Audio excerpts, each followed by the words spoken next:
your identity? Please tell me. What is you without your identity? A human being, good human being. If you are a good human being, may I really try you? You are a social being, not a human being.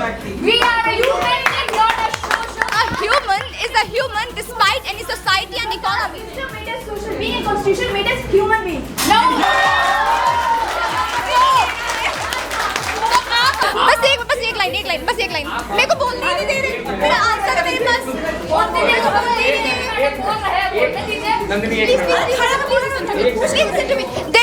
Is there a difference between theory and reality?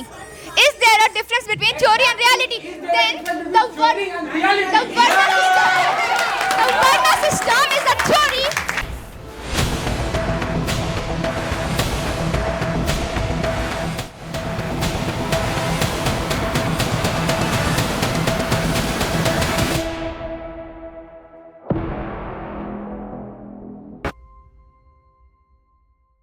Beyond the crime scene जाके वहां पे search कर सकते हैं। Sir क्यों है sir?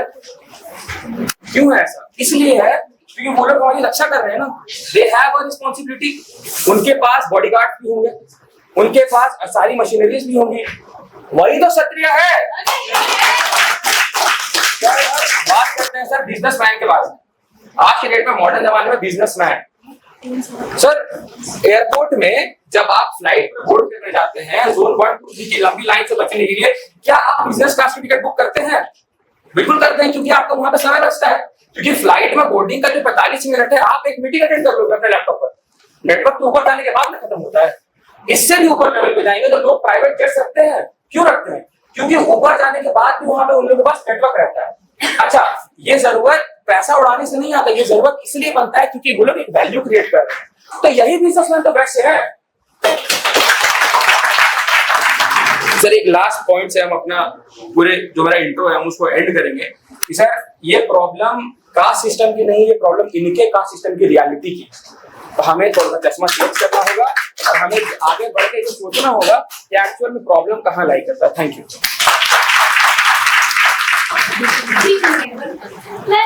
मैं caste system के ऐसे कास्ट के अगेंस्ट नहीं थी, पर जब आप अपनी कम्युनिटी का गर्व कर लीजिए, अपनी परंपराओं को संभाल लीजिए, अपनी पहचान को रख लीजिए, लेकिन जब पहचान इंसानियत से बड़ी हो जाती है, आपका सरनेम टैलेंट से बड़ा हो जाता है, प्यार जाति प्यार से बड़ी हो जाती है, तो इसका सिस्टम का सवाल आ ही जाता है। हमें हमेशा बताया जाता था कि दुनिया में सब बराबर है, और अचानक से ये क्या हुआ कि कुछ लोग ऊपर हैं और कुछ लोग नीचे हैं। अगर कास्ट सिस्टम इतना ही महान है तो प्यार करने वाले लोग अपनी जान क्यों गवा देते हैं? अगर कास्ट सिस्टम समाज को जोड़ता है तो सिर्फ कास्ट के नाम पर दो प्रेमी या कुछ दोस्त या बस अच्छे रिलेशन में वाले लोग अलग क्यों हो जाते हैं? आज भी हजारों लोग सिर्फ इसलिए अपनी जान गवा देते हैं क्योंकि उन्होंने अलग जाति के इंसान से प्रेम कर लिया था। कई जगह अभी भी इस पे ऑनर किलिंग्स हो जाती है और अपराध है ऑनर किलिंग। भी आपके कास्ट सिस्टम के कारण हो जाती है। अभी भी शादी ब्याह के टाइम पर कंपैटिबिलिटी, एजुकेशन, ये सब के अलावा सिर्फ जाति देखी जाती है। तो मान लीजिए दो बहुत अच्छे लोग हैं, दोनों डॉक्टर्स हैं, कंपैटिबल है, अच्छा प्यार है, दोनों सब कुछ अच्छा है, पर शादी नहीं हो पाएगी, साथ में रह नहीं पाएंगे, दोनों अलग अलग होके उड़ कर रहेंगे। क्यों? क्योंकि जाति अलग है ना। कास्ट सिस्टम ने एक सोसाइटी को इतना डिवाइड कर दिया है कि अब लोग इंसानों में इंसान नहीं देखते, सिर्फ जाति देखते हैं। 21st सेंचुरी में जब AI दुनिया को बदल रहा है, लेकिन हम अभी भी अपने सरनेम पर ही अटके हैं। क्या ये देश की डेवलपमेंट को थोड़ा धीमा नहीं कर दे रहा है? और ये कैसा सिस्टम है आपका जिसको बचाने के लिए इक्वालिटी, ह्यूमन राइट्स कॉम्प्रोमाइज करनी पड़ रही हैं?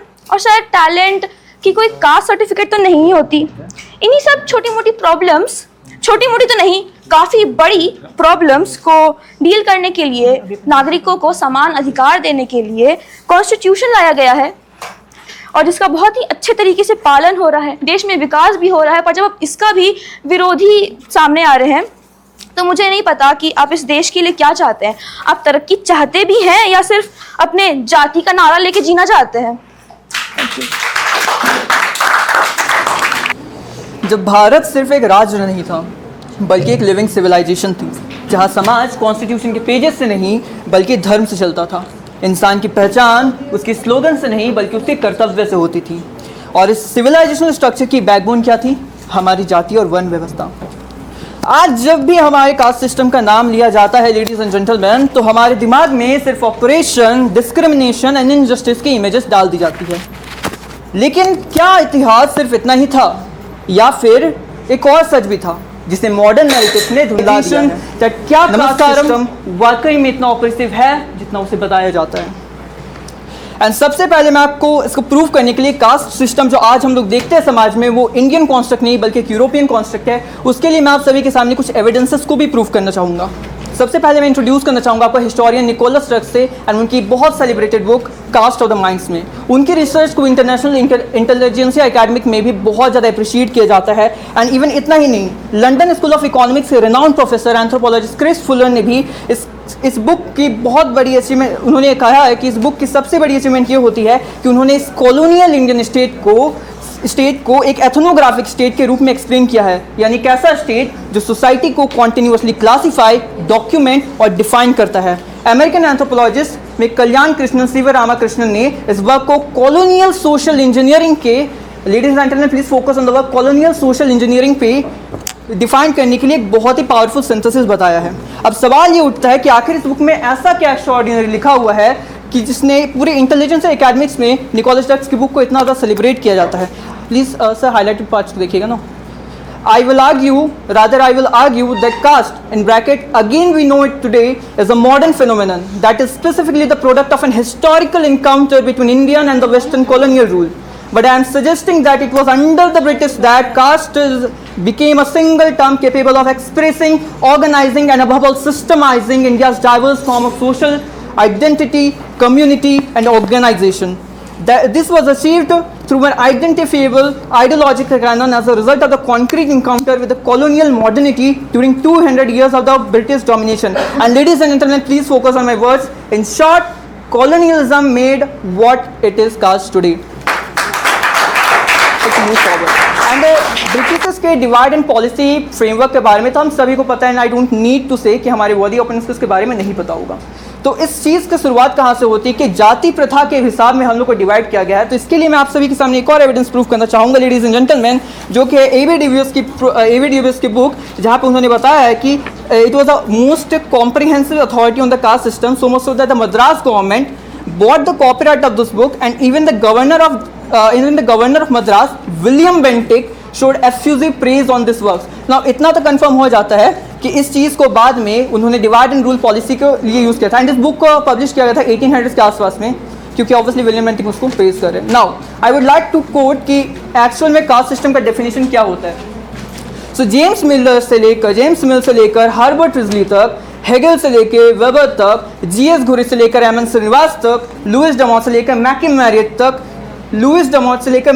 तक, ईवी रामास्वामी नायकर से लेकर बीआर अम्बेडकर तक, गांधी से लेकर नेहरू तक, जितने भी थिंकर्स आए हैं उन सब ने कास्ट को एक्सेप्ट किया है, the system of social hierarchy that in which individuals are born into a certain social class and then an identity of social status group is assigned to them on the basis of different division of labor. They perform, ladies and gentlemen, different division of labor. ना cast के origin को लेकर के बहुत सारी theories दी जाती है, लेकिन बहुत जैसे कि हमारे ओपोनेंट्स ने बताया पौरुष के बारे में कि जहाँ पे एक पौरुष जिनके मुख से ब्राह्मण की उत्पत्ति हुई, उनके भुजाओं से क्षत्रिय की उत्पत्ति हुई। मैं उस चीज़ में नहीं जाता हूँ, लेकिन मैं आपको बस इतना बताना चाहता हूँ कि जो आप जिसको बोल रहे कि लॉजिकल भी लगता है सुनने में, आप जिस सोसाइटी की बात करें वो आज से 4000 साल पहले की सोसाइटी थी, एंड उस समय समाज को बांधने के लिए धर्म का यूज़ किया जाता था। लोगों के पास वो कॉन्शियसनेस डेवलप नहीं थी, इसलिए उनको भगवान के साथ जोड़ा जाता था ताकि समाज में एक सोशल सॉलिडारिटी एंड एक कॉन्स्ट्रक्ट बनाया जा सके। एंड मैं अंत में बस इतना ही कहना चाहूंगा, now I would India is not held together by a document called the constitution, it is fundamentally held together by a civilisational value that emanates and comes from the particular civilization which have made it possible to succeed the constitutional democracy, जिसको लेकर आज आप सभी लड़ रहे हैं यहाँ पे। That civilization values, ladies and gentlemen, is the caste system. With this, I would rest my argument. Thank you. A warm felicitation to everyone. George Washington once said, education is the key to unlock the golden door of freedom. But in India, education is not just a key, it is the fundamental right. Guaranteed by the longest written constitution in the world. हमारी constitution maker है, specially doctor B.R. Ambedkar well understand करती है कि एक fracture society का reconstruct करने के लिए एजुकेशन सबसे बड़ा वेपन है। आयरॉनिकली जब हमारा कॉन्स्टिट्यूशन 1950 में बनकर तैयार हुआ तब एजुकेशन को एक फंडामेंटल राइट नहीं बनाया गया था। स्टेट पॉलिसी डायरेक्टिव आर्टिकल 45 में इसे एक होप की तरह देखा गया था, क्योंकि उस वक्त देश के पास रिसोर्सेज नहीं थे। But fast forward to 2002, the 86th amendment act changed Indian history forever. देश ने रियलाइज किया कि जब तक इंडिया सच में फ्री नहीं होगा, इस अमेंडमेंट ने आर्टिकल 21A का जन्म दिया, जिसने 6 to 14 ईयर्स के बच्चे के लिए फ्री एंड कंपल्सरी एजुकेशन को एक एब्सोल्यूट लीगल राइट बना दिया। Today education is our constitution is a bridge. ये हमें हमारे कॉलोनियल पास से निकाल कर एक प्रोग्रेसिव, इक्वल और एम्पावर फ्यूचर की तरफ ले जाता है। It is no longer a privilege और a charity, it is a constitutional guarantee. Thank you.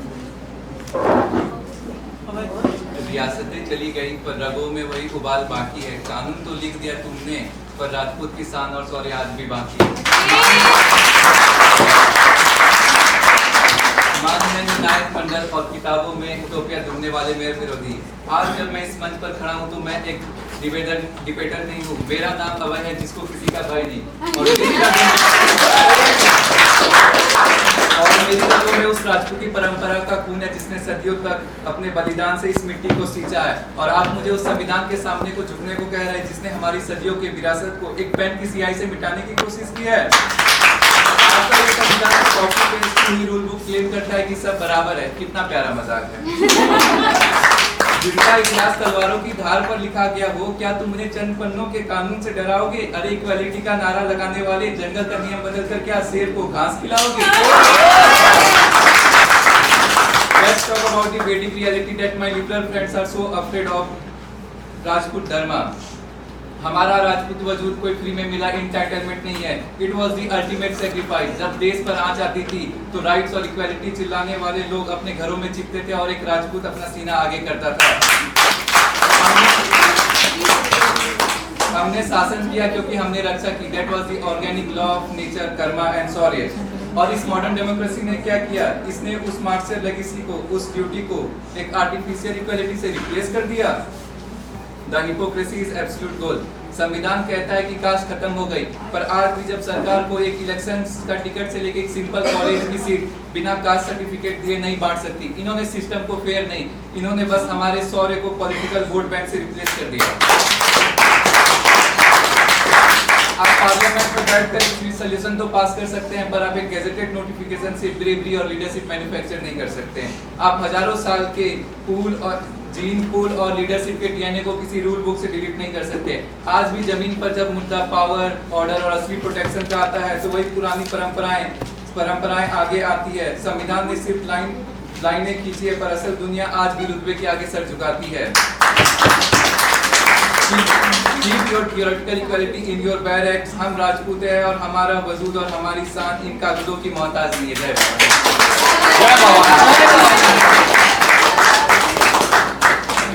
नहीं सर, एक और बचा हुआ है। हाँ। मैं अपनी बातों को पहले एक सवाल से प्रस्तुत करना चाहूँगा कि आप सभी के कास्ट एक ही हैं? ऑब्वियसली नहीं होंगे। अगर आपके कास्ट एक नहीं है फिर भी अगर साथ बैठ के पढ़ने का आपको मौका मिल रहा है तो ये भी हमारे संविधान ने दिया है।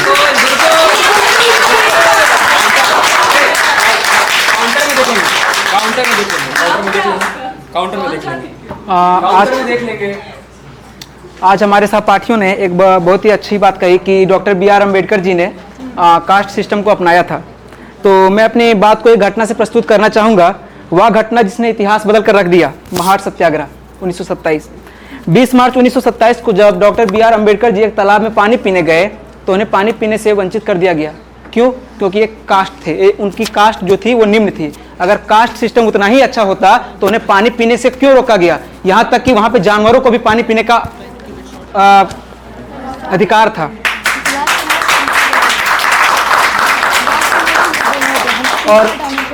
और जब हमारे सहपाठी जाति व्यवस्था का समर्थन करते हैं तो मुझे लगता है कि वे उन्हीं दौर को वापस लाना चाहते हैं। जब संविधान फंडामेंटल राइट, DPSP और फंडामेंटल ड्यूटीज को देश में लागू करती है तो असल में यह बाबा साहब की उसी संघर्ष का सम्मान करती है। बट हमारे सहपाठियों को इसमें भी प्रॉब्लम है। और अगर कास्ट सिस्टम इतना ही अच्छा होता तो हमारे पूरे संविधान को एक क्षुद्र ना लिखता होता। हमारे सहपाठी उस जाति व्यवस्था का समर्थन करते हैं जो समाज को जन्म के आधार पर बांटता है, लेकिन हमारा संविधान उसमें राइट टू इक्वालिटी और आर्टिकल 15 की प्रोविजन को देख करके सभी को समान लाता है।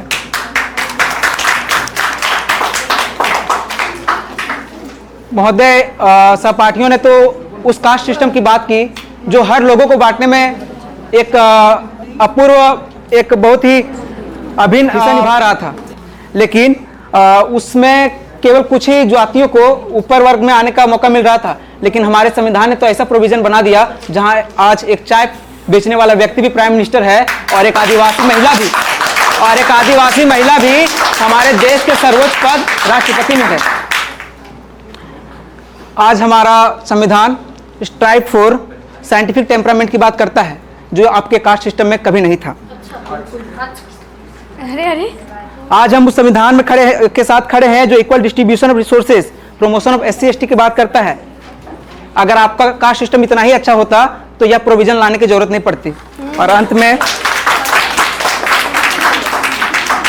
मैं अपनी बातों को बस 2 लाइनों में समाप्त करना चाहूंगा कि यह देश है संविधान का, यहाँ जात पात की कोई काम नहीं, कि यह देश है संविधान का, यहाँ जात का कोई काम नहीं, जो बांटे इंसानों को यहाँ उस सोच का सम्मान नहीं, यहाँ उस सोच का सम्मान नहीं। धन्यवाद।